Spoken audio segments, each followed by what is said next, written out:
Howdy everyone. Thought I'd go through this Mojo magazine from June 2000 with Janis Joplin on the cover. Mojo originally is from the UK, so it's a UK magazine. A really good music magazine, I have to admit. The first issue I got was from '99. Blondie, Debbie Harry was on the cover.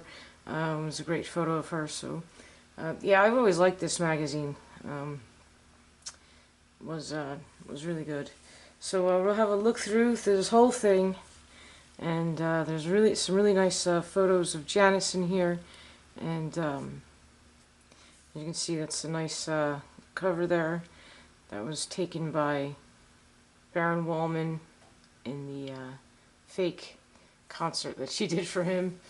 You know, like she just started singing for him, and he started taking photos of her in his studio. So we'll have a look through and go through the whole thing. Why not? This is the contents. Nice picture of Janis there. Excuse me if I don't know everybody in this magazine. I forgot a lot about this stuff.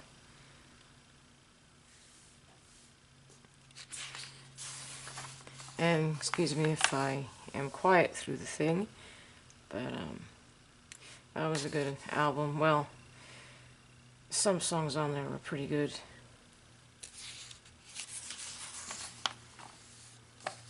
mindthecap.com.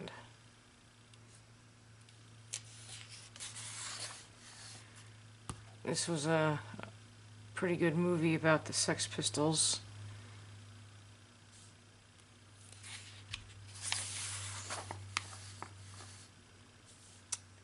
Matchbox 20, Mad Season album.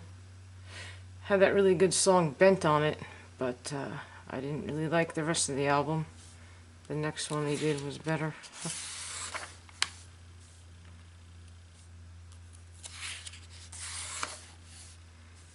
Keep on Burning.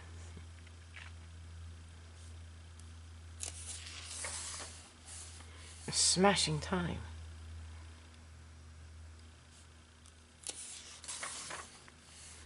Return to Paradise.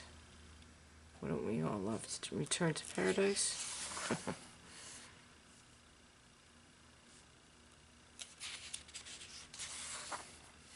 Yeah, I don't know who Catherine Williams is. So sorry about that.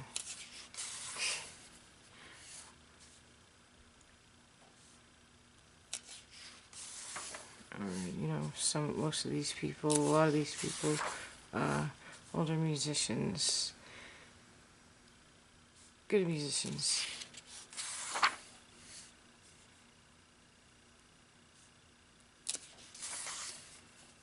George Benson, I've heard of him.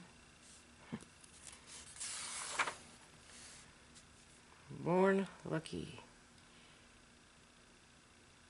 Steve Earle.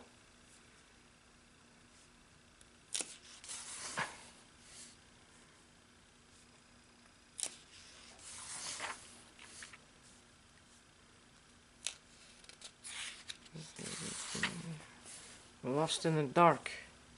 James Carr.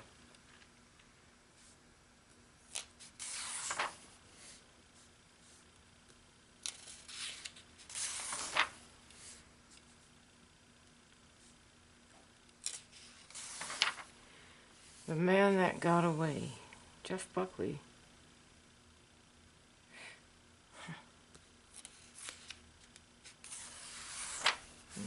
Jeff Buckley was pretty good looking, in my silly opinion.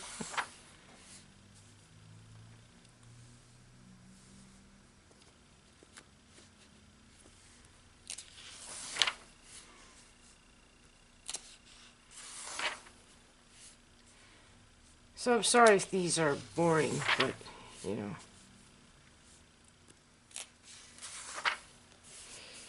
Oh, it's Cat Stevens, or as he's preferred to now, as Yusuf Islam. I liked one song by Cat Stevens. And for the life of me, I can't remember the damn name of it.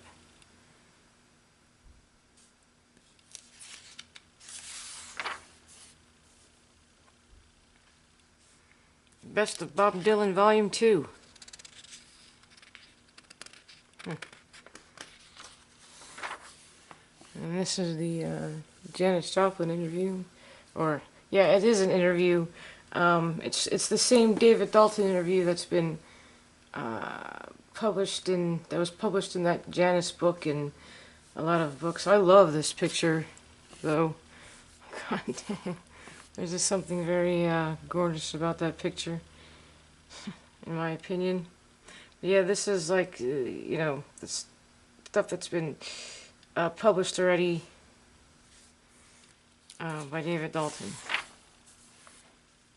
There's some live shot. There's a live shot of Big Brother at the Avalon. It's a venue I've never seen. Some live shot of Janis at, I believe this was at the Royal Albert Hall. Yes. Okay,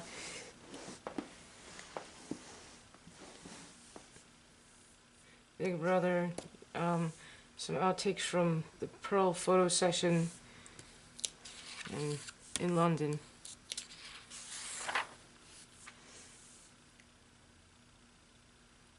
I saw her over there, another great photo over here. This was in '67 in her Haight-Ashbury home, where she had covered a wall with that poster and picture that she loved of herself.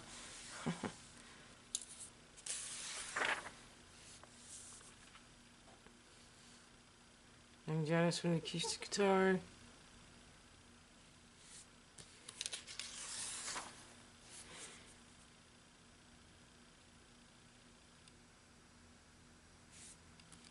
Yeah, so this is like, all like pretty much like the interviews that she did with David Dalton.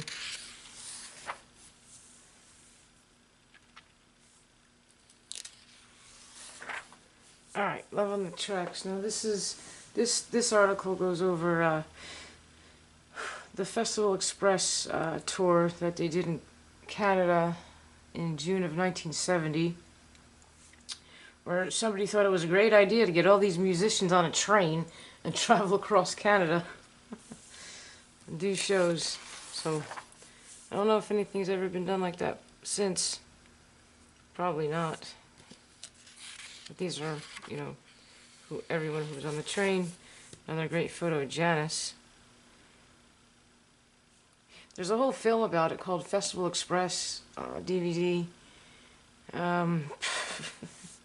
It's crazy musicians. There's some live shots from the event. And that will do it for the Janis Joplin articles.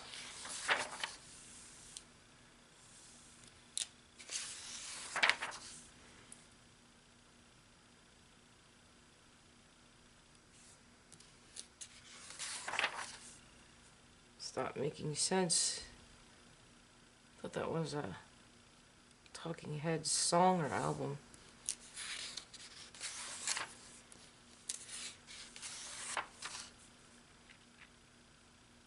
Albums of 2000, I think.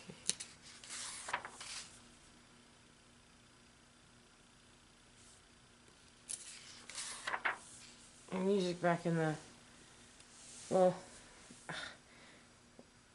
I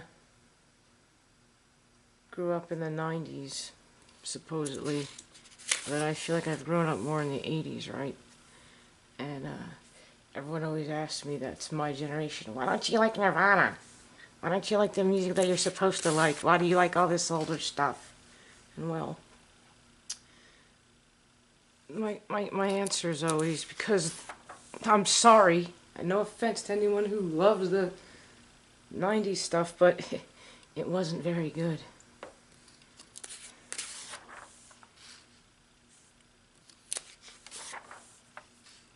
So that's, I had to hear a lot of that shit in the 90s. But late 90s music got a little better, I think.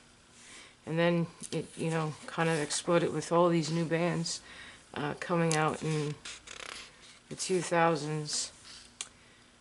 And now I don't even know what music is doing. It's really all bad. I mean, you know, fuck, man. It's just, everybody just doesn't sound good to me these days, you know. The older people do still sound good, you know. But no one that's new today sounds good. It's just the same. They all sound the same. There's no raw emotion or passion anymore in music, and it's really sad because I think it's all just a money-making machine now, and it's just gross that people don't even have to try anymore. You know, you can sound like shit, and you know, a machine will fix your voice. You don't have to practice and play, you know, a part on a guitar or a bass or a drum anymore, because a machine will just fix it for you. And that's why all these bands sound like shit live, you know, because they're not practicing. They're hardly even in contact with each other, because, you know, in a world today where we're so connected with all this technology, but yet we are so far apart from each other. It's disgusting. I hate these times. That was a great album by Alice Cooper. Brutal Planet. Sorry for my little tangent there, but I just, you know, sometimes I do that. I'll go off on tangents. And thank you for listening. I do appreciate it.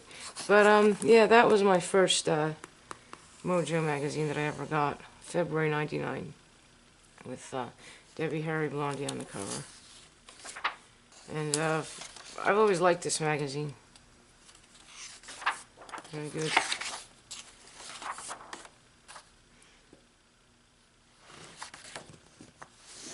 Anyway, I'm tired of boring you guys, you know? So, that will do it for the Mojo magazine from June 2000. With Janis Joplin on the cover. Thank you so much for watching.